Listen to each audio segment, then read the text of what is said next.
醉酒的老公念叨他姐姐的名字一整晚。我失落难过时，他在帮他姐姐布置新住所。我发烧严重住院，他蹲在他姐姐的门口守着她，怕她做噩梦。男人的心都不在了，那人也不必在了。大家好，开始今天的分享之前，希望你能给人间烟火点个订阅，我将会分享更多优质的内容。顾晨醉酒躺在床上，红着脸抹撒我的手。不要走，不要走。我害羞，笑着把他作乱的手拍下去。他眉头一皱，以为是我要离开，眼睛都睁不开，就跌跌撞撞扑进我怀里。别走吗？好不好？顾晨在外一直是霸气侧漏，冷静自持的。我哪见过他这个样子，心瞬间就软得跟什么似的。尽管知道他意识并不清醒，我也认真的回应：不走不走，我就在这陪着你。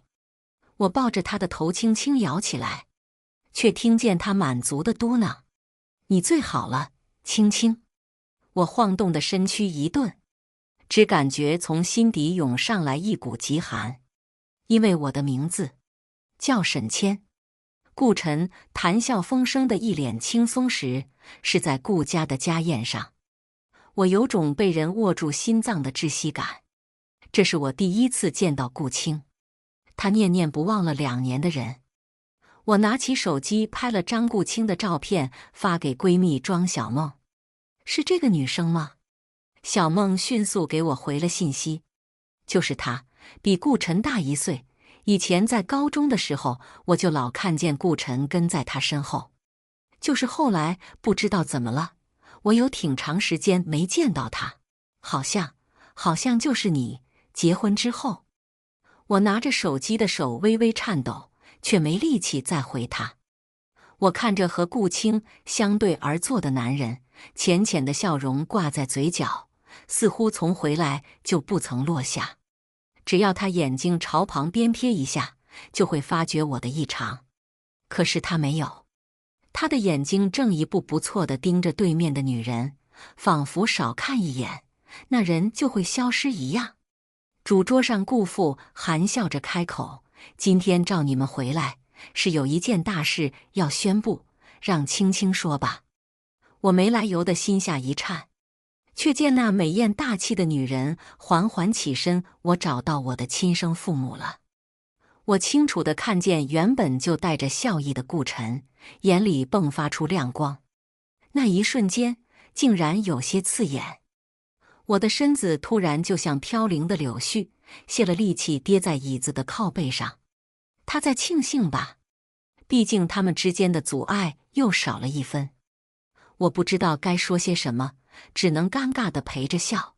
除了我，在场的人都其乐融融，大家彼此分享着最近的生活、公司的情况，以及哪家下午茶好喝。而我只能默默夹着菜，一口一口塞进嘴里，连附和2句都做不到。往日的贵女教养在此刻全部化成了灰，心里有什么东西在慢慢崩塌，直至变成一堆废墟。宴会什么时候结束的，我已经不知道了，只记得顾晨把我带到车旁，嘱咐了司机把我送回家，就头也不回地走了。他说他今天要搬新家，我去帮忙。我看着手上的婚戒，突然觉得就像大梦一场。回到家，我开始无聊地翻我跟顾晨的聊天记录。2年前，我们是经过父母介绍认识的。爸妈说要给我来一场商业联姻，我不愿，偷偷带着行李跑了。我狼狈地打了一辆车，司机是个油腻的中年大叔，时不时用那种恶心的眼神看我，看得我好不适应，就想着忍到目的地赶紧跑。我害怕的大叫，在来来往往的车辆中显得格外突兀。司机被迫停车，想要对我动手，却在下车的一瞬间被一只大手抓住。已经报警了，别反抗。之后父母带着人也找了过来，还去了警局做了笔录。我全程呆滞，埋在妈妈的怀里狂哭。可我没想到，我又见到了那个救我的男人。怎么是你？你就是顾晨？对面的男人见到我也愣了一下，微笑着点点头。我心里原本因为联姻的那点不愿再看见他之后也散了。有了共同话题，我们的关系进展飞速。我把他当大英雄，哪个小女孩小时候没有做过嫁给大英雄的梦呢？从那以后，我就每天期盼着他来找我，哪怕是只有短短的几个小时，我也愿意等上一天。然后化着最精致的妆，穿上最喜欢的小裙子，在傍晚的时候跟他散散步聊聊天。可是，他竟然不愿意娶我。你不愿意娶我，为什么还要三番两次来撩我？我在聊天软件上对他疯狂质问，最后只得到一句对不起。我哭得很，爸妈不忍心就断了跟他们家的合作。就算我天真，也知道在我们这样的圈子里，这就是撕破脸了。可是就在我想要出国放松心情的时候，他又传来消息说他愿意了。而我像是丢掉糖的孩子，急哭了之后，却在转角又找到了。那种失而复得的心情让我顾不得考虑别的，匆匆就定下了婚期。只是如今，我才知道原因。哪怕是2年的记录，我也很快就看完了。多数是我一厢情愿的分享，他只寥寥回复2句。除此之外，再无其他。我起来倒了杯水，看着空荡荡的房间，有些无所适从。哦，原来已经凌晨1点了。跟他结婚后，我最喜欢他的书房，为此还强硬使小性子逼迫他在书房装了一个沙发。他妥协了，不过说沙发的款式得由他来选。他的眼光向来不错，结果自然也是皆大欢喜。如果不是我今天在顾青的房间偶然瞥见一模一样的沙发的话，应该会更欢喜吧。我躺在曾经最爱的沙发上，却只能趴在上面无助地落泪。怎么还不睡？不是说我今晚不回来了吗？顾晨像是没事人一样，脸上厌烦的表情一闪而逝。我只穿着睡衣，他却没问过我一句冷不冷。对了，明天公司有个会要开，你把衣服准备好，我明天回来穿。留下一句话，他又匆匆离去。除了责备的那一眼，他的眼睛一直盯在手机上，不曾移开分毫。我自嘲地笑了笑，转身回了卧室。我就蜷缩在床上，既睡不着，也不想醒。忽的，雷声大作，我想起后院里的玫瑰还没有挪回花房，便赶紧披了件衣服就冲了出去。照顾玫瑰的老王前天刚请了假回家，想着这几天是个好天气，我昨日便兴冲冲搬出来给他们晒晒太阳。不曾想，老天一下变了脸，竟是这样大的暴雨。雨水太大，我又没什么劲，只能一盆一盆地挪。等最后才发现，几乎一半的玫瑰都遭了殃，花盆里的土都被冲了出来，枝条断裂，花朵残败。我看着花房里损失一大半的玫瑰，蓦然就跌倒在地。我怎么什么都护不住呢？手机静静躺在一边，没有任何消息。分明1个小时前刚下雨，我就给顾晨发消息了呀。怎么这么长时间都看不见吗？我看着花房里的一地狼藉，将那些被雨水打落下来的枝叶归拢到一起，却突然被刺破了手指。我呆呆地看着左手食指上的血一股一股往外冒，突然大哭出声。为什么？为什么让我如此不顺啊？人留不住，花我也留不住吗？我找到碘酒和棉签，给自己消了毒，鬼使神差地打开手机，点开了顾晨的朋友圈。新的环境，新的生活，配图放的是3张房内摆设的照片。中间那张隐隐露出的手臂上戴了一只女性手表，我记得很清楚，跟顾青今天早上戴的那只一模一样。原来是在帮别人布置新房啊！原来在得知他找到亲生父母之后，就迫不及待去献殷勤了呀！原来在姐弟关系解除的第一时间，就是光明正大的在一起呀！那一瞬间，我突然感觉到了什么东西在失去。听见他叫别的女人的名字，我只是难过，向他求助他却不管不顾，我只是生气。可现在被他毫不在意的对待，我发现自己没法平静了，我的心隐隐作痛，似蚂蚁噬咬，又似洪水漫过，窒息又憋闷。顾晨回来的时候，我正哭着修理花枝。老王听说了之后，就急急忙忙在第二天赶了回来。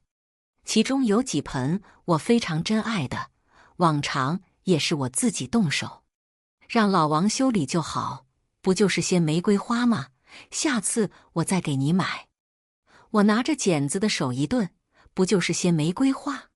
也对，他好像从来没有真爱过这些花，也没有真爱过我。以往我给他家的面纱，如今又被我亲手撕下。从顾青搬家那天起，我们心照不宣的彼此冷淡了起来。我开始正视这段婚姻。我是被从小宠大的不假，但我也不是个傻子。及时止损是商人的第一要义。我心里爱他，也曾幻想过跟他生儿育女，和和美美一辈子。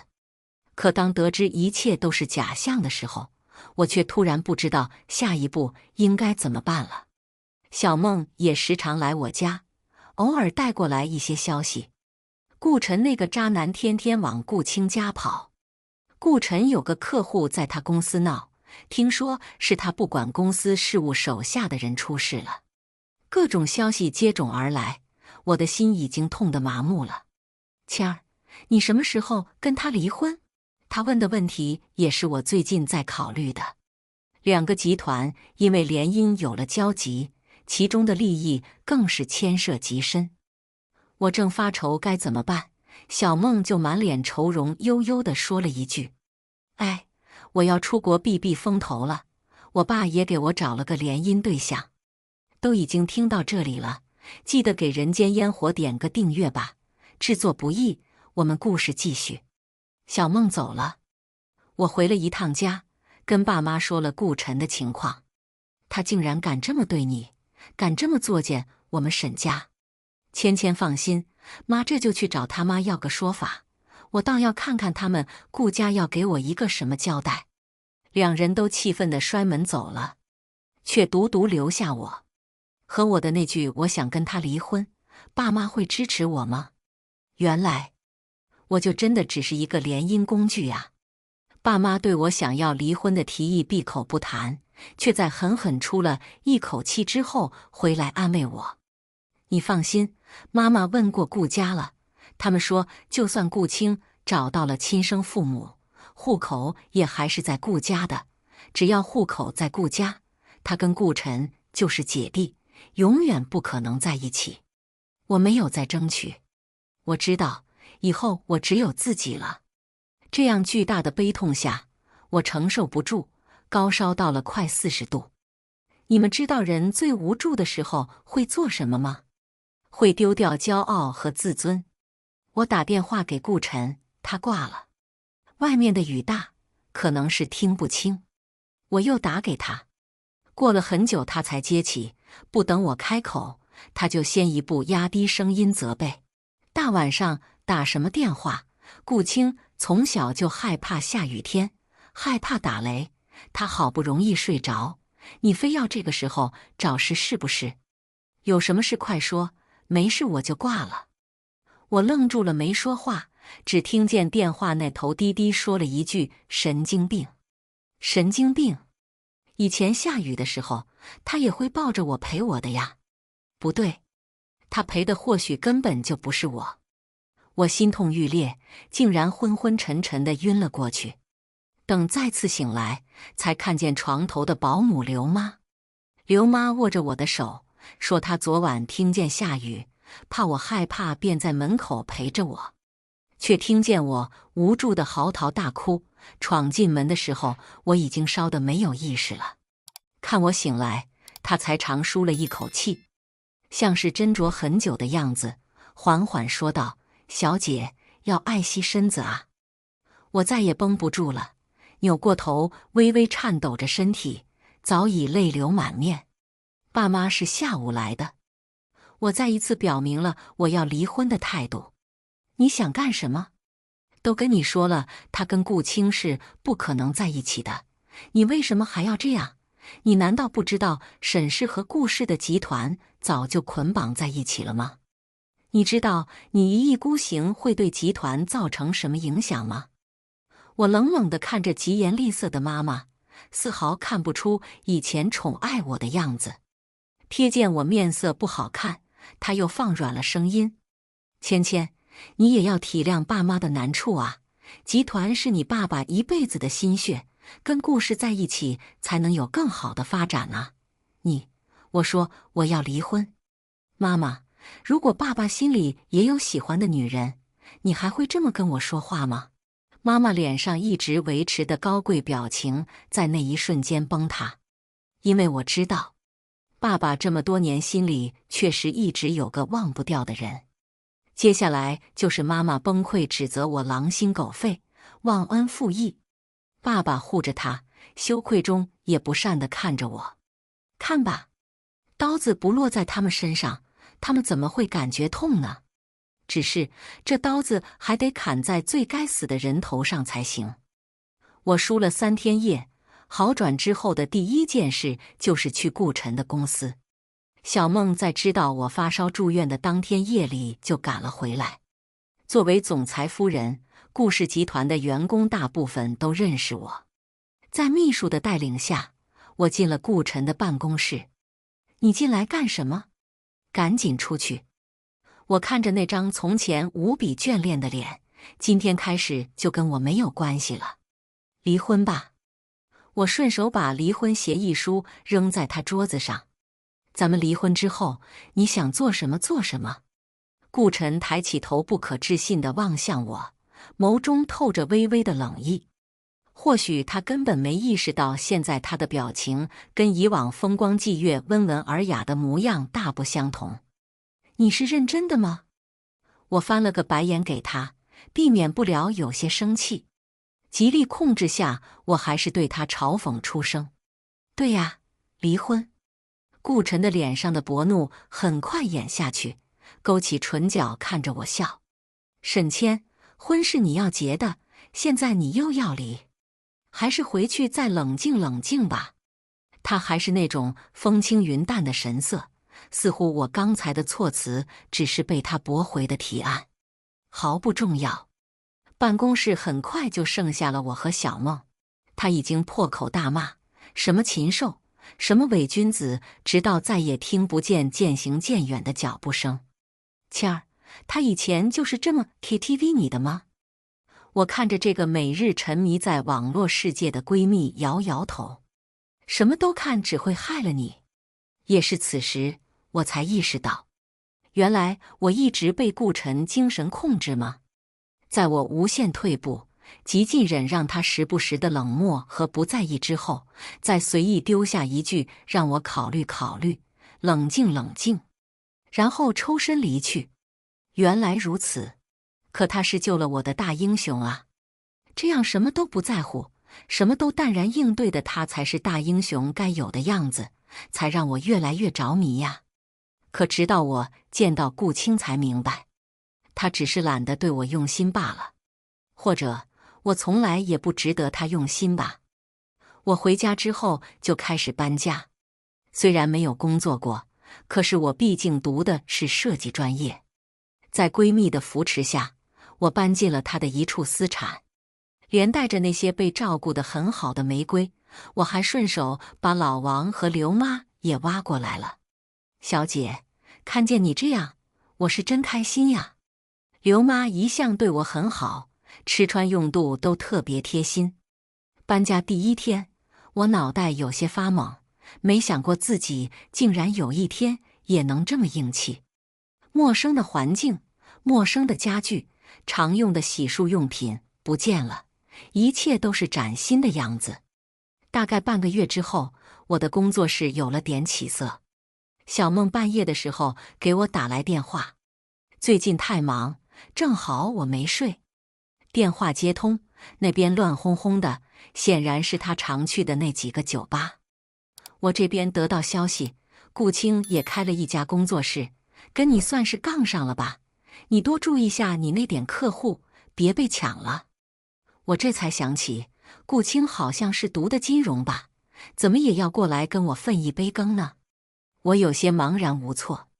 第二天一早，我刚醒就接到了一个陌生的电话。晚上有空吃个饭吗？我听出来了，这是顾青的声音。这是要宣战吗？可我已经愿意离婚了呀，现在是顾晨不同意。这一天我都有些恍惚，心里想着他会说什么，我又该如何应对。说实话，我对顾青的感情很复杂。他回来这么久，没有给我找过一丝一毫的不痛快。只是顾晨失了分寸，他却并没有越界。西餐厅里我们相对而坐，他挑着眉看了我一眼，嘴角含笑，一副明艳大气的模样。沈小姐，我根本就不想跟顾晨扯上任何关系，也无意破坏你们的婚姻。我松了一口气，可这也就是我无力的地方。顾晨他不是出轨，不是背叛，我找不到任何的把柄，他就是单纯的不爱我罢了。我不能像那些被渣的女性一样，把怨气撒在另一个女性身上。我只能生生忍下这口气，受下这个屈辱。我知道的，顾小姐，我只是吃不下这口馊掉的饭，与其膈应一辈子，还不如痛一下了事。意外的，我跟顾青的联系竟然多了起来。他跟我解释，他是被送出去学金融的，但是早就自学了建筑设计，还辅修了油画和雕塑。回来创立工作室，也是因为他的一个合作伙伴有这个想法。一个寻常的午后，我无聊躺在工作室的小院里晒太阳，一抬头却发现顾晨不知何时已经站在了我的身后。你最近还好吗？多日不见，他的样子我差点认不出。一向把自己形象料理得很好的他，这次见面衬衫都是皱的，胡子肆无忌惮地生长着，远看倒是有点像大叔。我没忍住噗呲笑出声来。顾晨见我笑，激动地冲过来抓住我的手。沈谦，你不会跟我离婚的对吧？你还爱我对吧？我的好心情一下被冲淡，厌恶地抽走双手。顾先生，婚后财产平分没问题吧？我避而不谈他的问题，但也不想便宜了他，毕竟现在谁能比我穷呢？顾晨红着眼，颤抖摇头，不是的，不该是这样的。我虽然有些小女孩的蛮横，但对他却都是无有不依的。此时我也有些怒了，那就一桩桩一件件掰扯清楚。顾先生，为什么不该这样？我应该无条件原谅你是吗？不管是在我需要你的时候，你守在顾青身边，导致我娇养的玫瑰凋落一大半，还是在我发烧人事不省的时候，你面都不露，我都应该原谅你是吗？既然如此，我也想问顾先生一句话，既然你不爱我，为什么要答应娶我？顾晨急了，一贯的冷静自持也不见了，连连解释。不是的，我爱你，沈谦，我是爱你的。我的怒火彻底被激出来了。哦，你爱我就是从不向我服软，爱我就是用着跟顾青一样的沙发，爱我就是只要我有丝毫不满，你就冷处理。啊，原来这就是你爱我的方式啊，那我还真是有点不想要呢。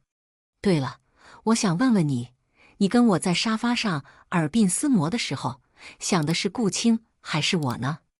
顾晨像是落败的战士，低着头走了。只有我知道，刚才对他说出那些话，我付出了多大的勇气。顾晨刚走，我就像被抽走精气神一样，跌坐在躺椅上。相处了2年，我深爱了他2年。对峙的时候，我何尝不是希望听见他的解释呢？可是，并没有。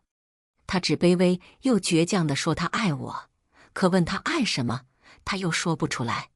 我想，我奢求的爱情不该是这样。我很好，我非常好，我不应该配那样一个人。从那天之后，我就着魔一样的埋头苦干。